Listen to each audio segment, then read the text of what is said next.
Yo, what's up mga kabusing. For today's videos, niya may karon diri sa Gaisano, Puerto. Kay birthday karon ni sa kong bayaw nga si Ernesto Dalo. Sa iyang ika-53 nga birthday karon mga adlaw.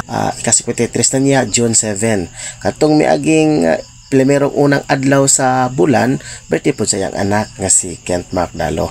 So, nabisi in town si Kimi sa pag-abri sa cake para iyang ihatag sa iyang papa.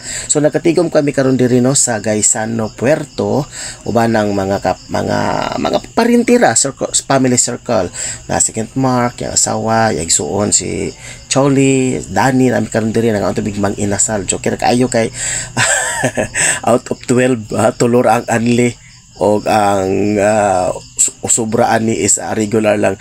Nagreklamo in town ang maong tiga refill kay sir dili baya ni sharing sir. Grabe katawahan naman ni mga higayon na mga kabusing. Okay, so human ini no, prepare na ang among mapagkaon diri sa tubangan samtang si Kimi prepare in town, busy in town sa pag-abri. Diri higayon na nadayon